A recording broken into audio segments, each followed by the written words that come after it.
Izin Pak Menteri.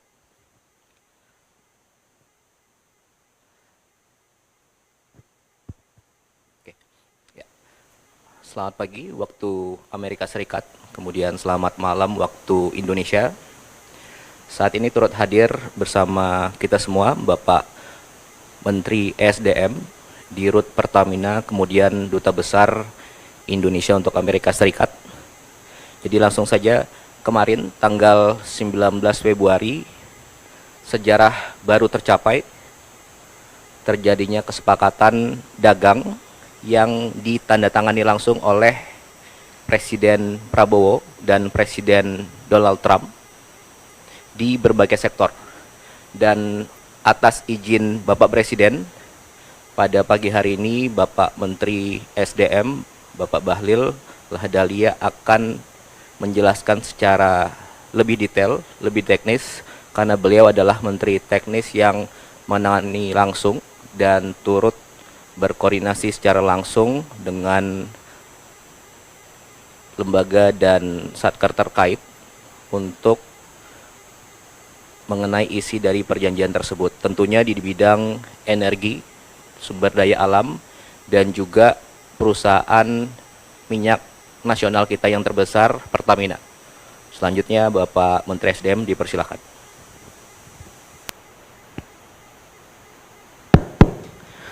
Baik, terima kasih Pak Seskap, yang saya hormati Pak Dubes dan Pak Simon, Bapak Ibu semua yang ada di ruangan ini, teman-teman media baik yang ada di DC maupun yang ada di tanah air. Assalamualaikum warahmatullahi wabarakatuh. Atas apa yang disampaikan oleh Pak Seskap untuk menindaklanjuti tentang poin-poin kesepakatan yang telah ditandatangani oleh Bapak Presiden Prabowo dan Bapak Presiden Amerika Pak Trump terkait dengan perjanjian dagang kita, izinkan saya untuk menyampaikan beberapa hal penting terkait dengan isi dan substansi dan langkah-langkah strategis. Secara kebetulan kemarin sudah dijelaskan oleh Menko, dan sekarang kami akan menjelaskan secara teknis pada tataran implementasi. Bapak Ibu semua, kita tahu bersama bahwa dalam perjanjian tersebut telah dimuat secara jelas bahwa untuk memberikan keseimbangan neraca perdagangan kita, maka kita dari sektor SDM akan membelanjakan kurang lebih sekitar 15 miliar US dollar. Dari 15 miliar US dollar ini terdiri dari membeli BBM jadi, kemudian LPG dan crude. Sudah barang tentu ini adalah merupakan langkah sejarah baru kita membeli dalam jumlah yang besar. Dan nanti akan dijelaskan oleh Dirut Pertamina tentang teknis implementasinya. Bapak Ibu semua, 15 miliar US dollar yang kita alokasikan untuk membeli BBM di Amerika Serikat bukan berarti kita menambah volume impor.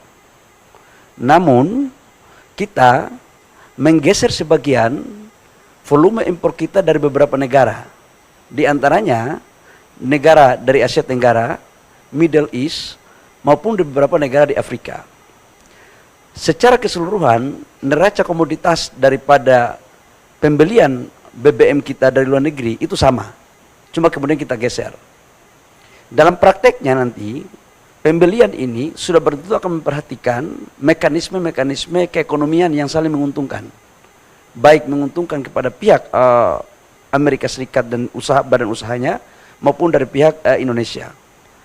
Kita tahu bahwa impor kita cukup besar di LPG, kurang lebih sekitar 7 juta ton per tahun. Dan salah satu yang selama ini sudah kita lakukan juga adalah sebagian kita ambil dari Amerika. Tapi volumenya kita akan naikkan. Ini dalam konteks BBM, dan dalam catatan kami, begitu kami mendapat arahan dari Bapak Presiden Prabowo, begitu 90 hari ke depan sudah selesai, maka langsung kita mulai tahapan eksekusi.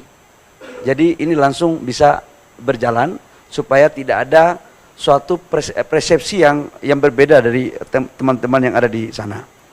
Yang kedua, kami juga menjelaskan tentang mineral kritikal, bahwa Indonesia menganut asas politik bebas aktif dalam konteks pergaulan diplomasi luar negeri. Tapi juga Indonesia menganut asas ekonomi bebas aktif. Artinya kita memberikan ruang yang sama kepada semua negara, termasuk Amerika dan beberapa negara lain yang akan melakukan investasi di Indonesia, khususnya di mineral kritikal.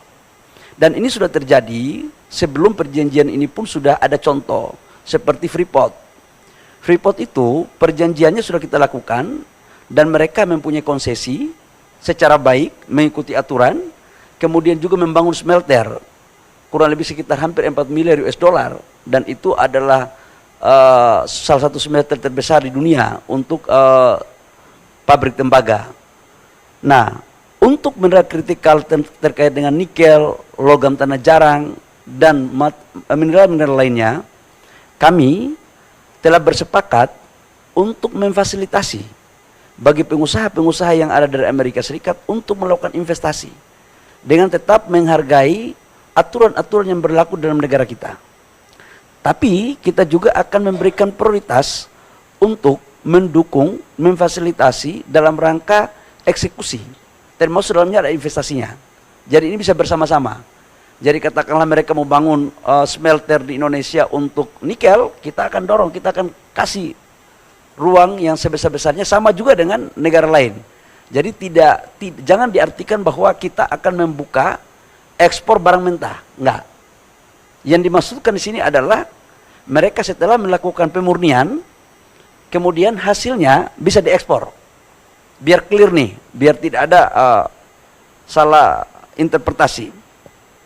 Yang berikut, Bapak Ibu semua, saya juga menjelaskan bahwa dalam konteks perolehan terhadap wilayah-wilayah pertambangan yang ada, kami setelah ini kami akan menawarkan kepada mereka mana perusahaan-perusahaan yang ingin masuk, dan kemudian kita fasilitasi. Dan saya sudah melakukan pemetaan terhadap lokasi-lokasi yang prospek, karena kita juga harus membangun, menjaga hubungan yang sudah sangat baik ini. Yang berikut saya juga menyampaikan terkait dengan perpanjangan Freeport. Bapak Ibu semua, kita tahu bahwa 2 tahun terakhir telah kita melakukan negosiasi komunikasi intens antara pemerintah Indonesia, Mind ID dan Freeport McMoran. Secara kebetulan puncak produksi Freeport itu puncak-puncaknya 2035. Kita tahu bahwa konsentrat Freeport sekarang memproduksi 1 tahun pada saat belum terjadi musibah itu mencapai 3,2 juta ton biji konsentrat daripada tembaga yang menghasilkan kurang lebih sekitar 900.000 lebih tembaga dan kurang lebih sekitar 50 sampai 60 ton emas. Dan produksi ini adalah merupakan hasil eksplorasi yang dilakukan pada tahun 2002-2003. Karena ini eksplorasinya di underground, itu membutuhkan waktu kurang lebih setahun. Nah, oleh karena 2035 itu adalah puncaknya, maka kita berpandangan bahwa penting untuk kita mencari solusi dalam rangka eksistensi dan keberlanjutan daripada usaha di Timika, di Papua. Maka hari ini komposisinya adalah saham kita dari 100% itu kita punya 51%. Perpanjangannya ini kita lakukan dengan maksud agar bisa dilakukan eksplorasi di awal dengan menambah 12% saham kepada negara, jadi dilakukan divestasi. 12% ini tanpa ada biaya apapun, khususnya untuk pengambil alihan 12%. Namun dalam proses untuk bagaimana meningkatkan eksplorasi, pasti disitu membutuhkan biaya, disitulah ditanggung renteng. Nah, dengan demikian maka pada tahun 2041 negara akan mendapatkan saham 51 tambah 12% berarti 63, di mana penambahan 12% saham ini juga akan berkontribusi, akan dibagi sebagian kepada pemerintah daerah Papua, penghasil tambang. Nah, dengan demikian maka penciptaan lapangan pekerjaan dapat bertambah, yang existing tetap bertahan, pendapatan negara juga bertambah, begitupun royalti PNBP dan pendapatan daerah. Nah, kira-kira itu terkait dengan Freeport. Namun setelah MOU ini ditandatangani, tahap berikutnya adalah kami akan melakukan pembahasan teknis terkait dengan administrasi-administrasi yang akan dipenuhi oleh pihak Freeport. Sudah barang tentu dalam bernegosiasi, kami akan mengedepankan kepentingan negara lebih ke depan.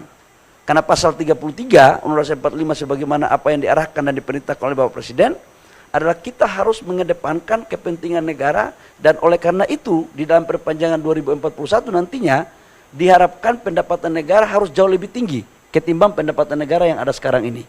Termasuk dalamnya royalti dan pajak-pajak lain khususnya emas. Ini biar tidak disalah terjemahkan lain-lain oleh saudara-saudara saya yang ada di tanah air. Yang berikut menyangkut dengan urusan etanol. Bapak Ibu semua, salah satu strategi untuk kita mendorong ketahanan energi dan kedaulatan energi kita adalah kita akan menerapkan bagian daripada bensin kita akan campur dengan etanol, mandatori.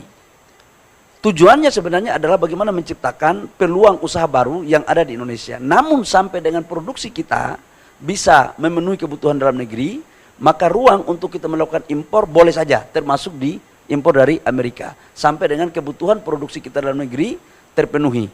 Ini paralel aja sebenarnya, paralel aja biasa. Yang berikut kami juga melaporkan bahwa di sini kita juga melakukan komunikasi terhadap ExxonMobil.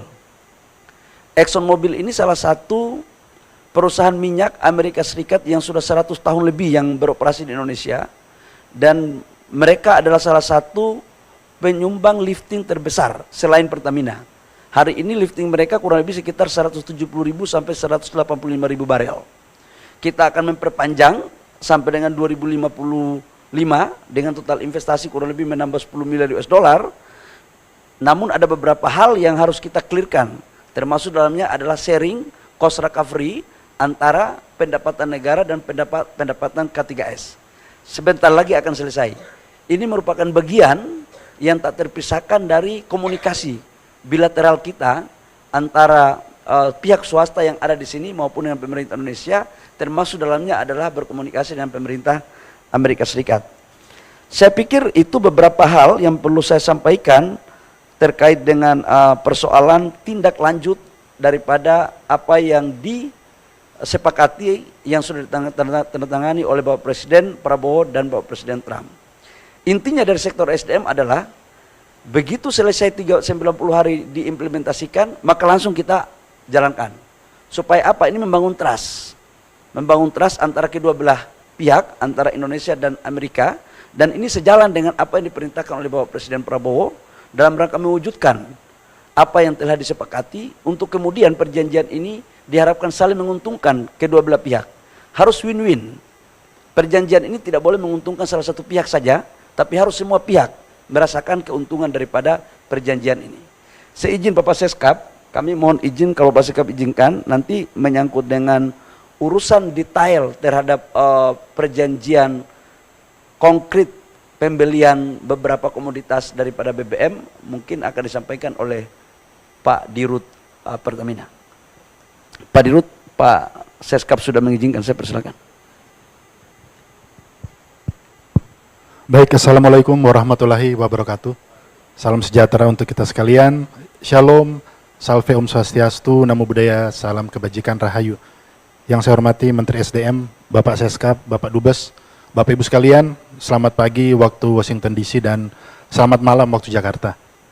Baik Bapak Ibu sekalian, menyambung dari yang sudah disampaikan Bapak Menteri SDM bahwa Pertamina juga menjadi salah satu bagian dari kesepakatan dagang antara Amerika Serikat dan Indonesia, di mana kita telah menyepakati untuk melakukan impor energi sebesar 15 miliar dolar US.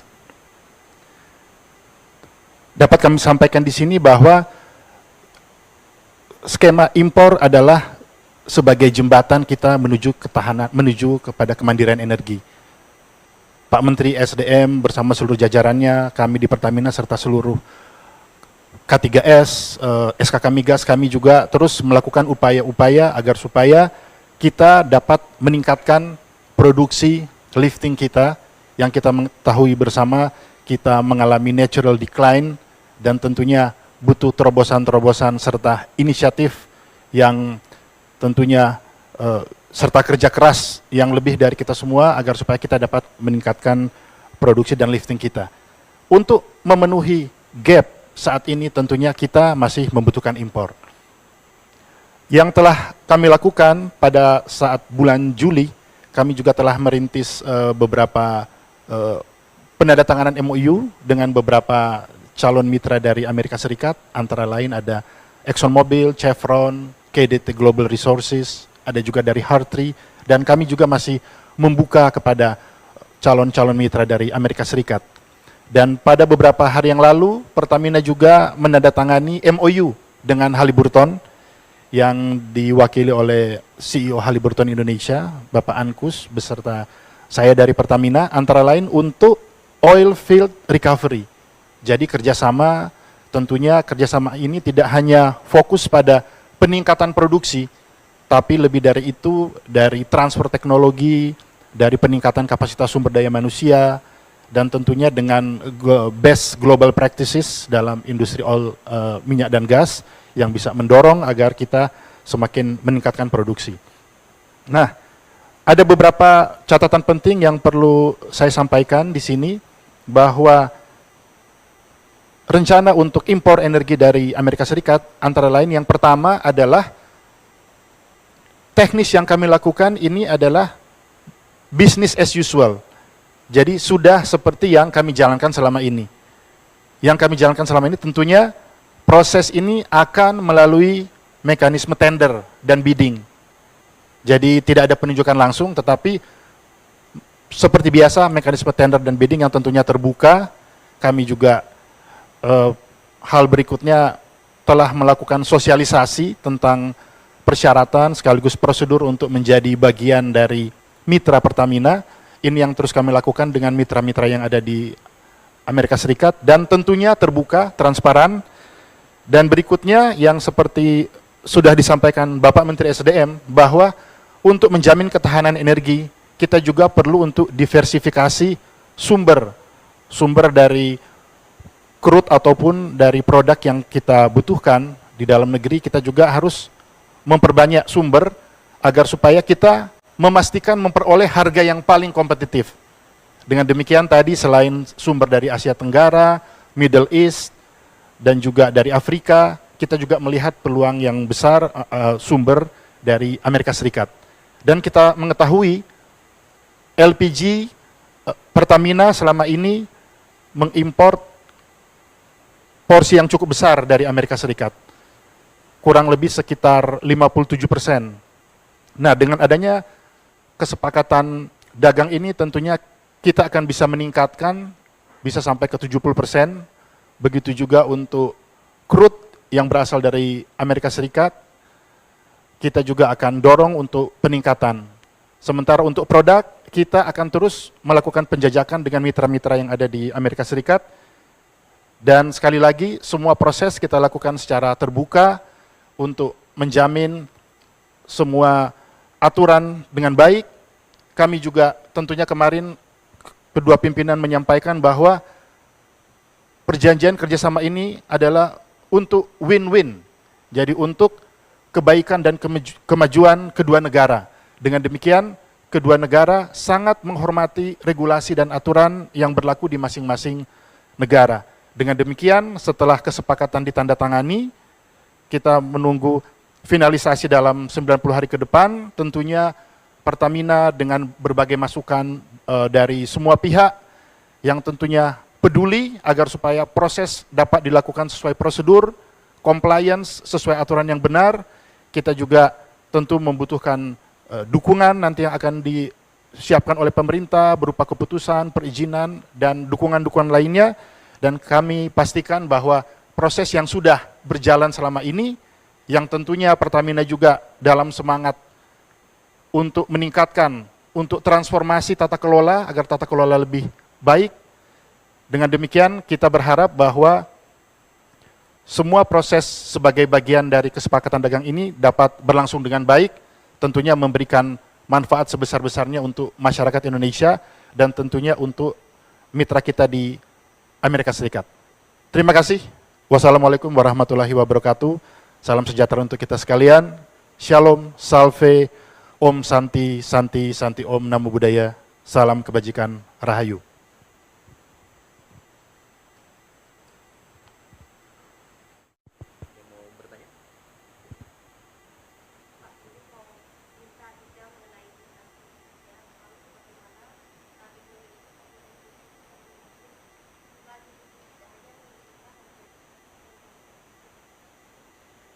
Baik, yang menyangkut dengan mineral kritis ya, pertama kan mereka akan masuk di sektor nikel, kemudian logam tanah jarang, kemudian beberapa juga tembaga sama emas sekarang masuk juga di mineral kritis.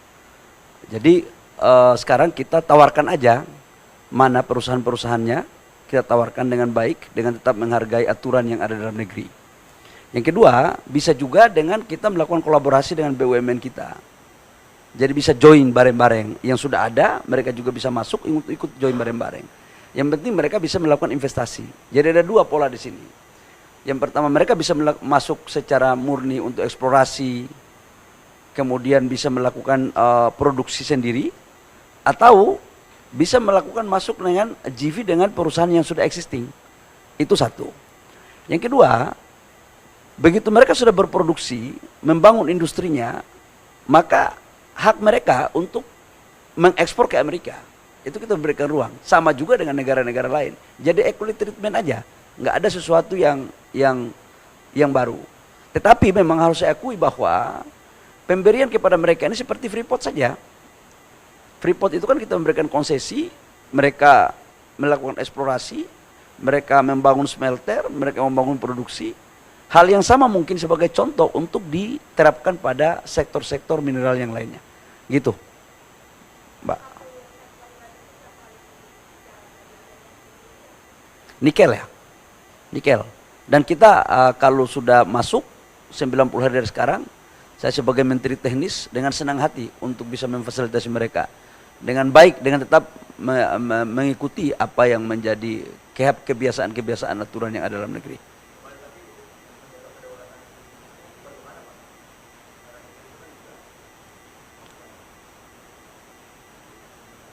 Ya, jadi mereka melakukan investasi itu membangun hilirisasi.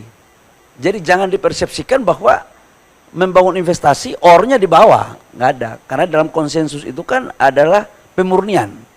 Pemurnian dimaksudkan itu adalah industri. Dan kalau dibawa ke sini kosnya mahal. Berapa kos logistiknya dari Indonesia ke sini? Mendingan investasi bareng, produknya dibawa ke sini. Karena kita ini kan sudah hidup dalam pasar global, tidak bisa hidup sendiri-sendiri. Dan kita harus membuka ruang kepada semua pihak. Itu.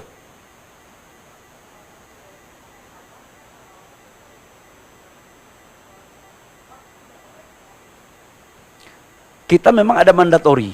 Mandatori kita 2028 itu diperkirakan sekitar 5-10%. Dari mandatori tersebut, sebagian memang industri dalam negeri sudah ada. Antara konsumsi dan produksi dalam negeri itu kekurangannya berapa, itu yang bisa kita impor. Jadi impor itu adalah untuk mengisi kekurangan daripada kebutuhan konsumsi dalam negeri. Dan untuk etanol yang dimaksudkan ini sebenarnya tidak hanya pada konteks pencampuran dengan bensin, tapi juga untuk industri-industri lain yang dibutuhkan. Karena selama ini memang kita juga masih membutuhkan impor. Ini kan hanya men-switch saja dari negara lain ke Amerika. Dan apalagi kan kalau kita masuknya dengan tarif 0% ke negara kita, berarti kan harus lebih murah dong. Ini kan menguntungkan kita sebenarnya. Kita melakukan impor dari sini, tarifnya masuk 0%, harganya lebih murah. Sehingga industri kita lebih kompetitif dalam memakai bahan baku daripada etanol. Gitu. Sudah?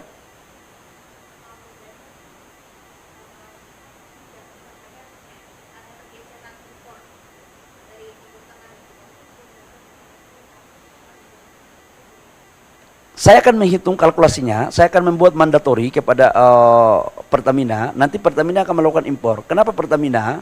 Karena Pertamina ini adalah badan usaha milik negara terbesar. Bicara tentang BBM, itu bicara tentang cabang-cabang produksi yang mengasih hajat hidup orang banyak. Nah dalam konteks itu maka Pertamina akan diberikan amanah untuk melakukan impor. Berapa persen yang kita switch dari Middle East atau di negara Asia Tenggara dan dari negara Afrika, nanti saya akan sampaikan 3 minggu terhitung sekarang. Volume untuk Amerika kita harus belanja 15 billion US dollar. Itu sudah final. Sweetnya dari mana-mana itu 3 minggu dari sekarang. Karena saya pulang saya akan hitung lagi.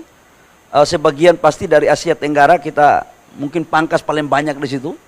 Kemudian di Middle East dan beberapa negara di Afrika. Jadi kita akan prioritaskan untuk mengambil di Amerika dengan angka 15 billion US dollar. Dan tadi disampaikan oleh Pak Simon, kita juga akan membuat peraturan yang membuat mereka juga aman, nyaman. Jadi dengan maksud agar nilai pembeliannya itu nilai ekonomis yang kompetitif, yang saling menguntungkan antara kedua belah pihak. Itu ya. Silakan Pak, terakhir kalau boleh. Oh sama. Oh. Masih ada lagi nggak? Baik, kalau sudah tidak ada, terima kasih.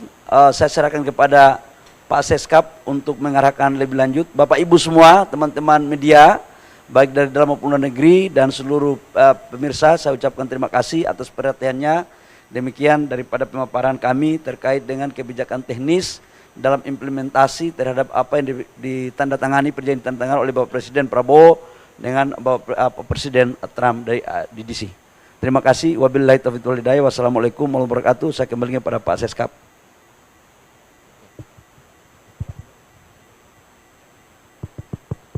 Sudah ya semua?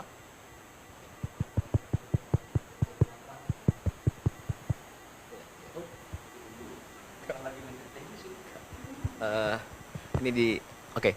Jadi gini, selain topik yang dibicarakan Pak Menteri SDM kemudian di Pertamina, jadi kemarin itu setelah selesai, jadi Bapak Presiden melakukan bilateral dengan Presiden Donald Trump.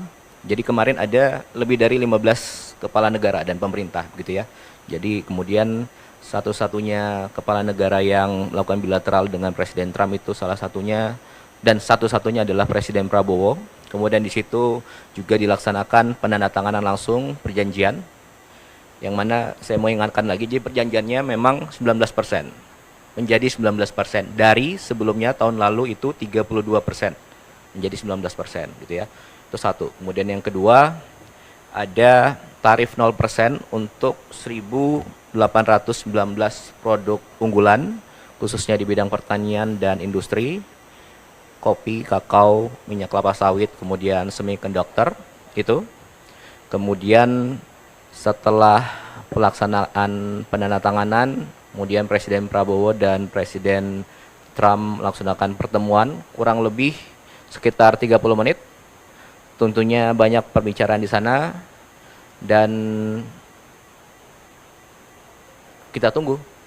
Mungkin dalam waktu dekat, yang sekarang 19%, ya mungkin ke depan akan menjadi lebih baik lagi untuk Indonesia. Kita tunggu saja. Itu aja mungkin. Ya, saya rasa cukup rekan-rekan semua. Terima kasih. Tadi Bapak Menteri SDM sudah menjelaskan secara detail, teknis, kemudian apa isi perjanjiannya, kemudian apa keuntungan yang diperoleh oleh Indonesia, gitu ya. Jadi terima kasih Pak Menteri, Pak Dirut Pertamina, Pak Dubes. Terima kasih rekan-rekan media semua. Terima kasih. Wassalamualaikum warahmatullahi wabarakatuh.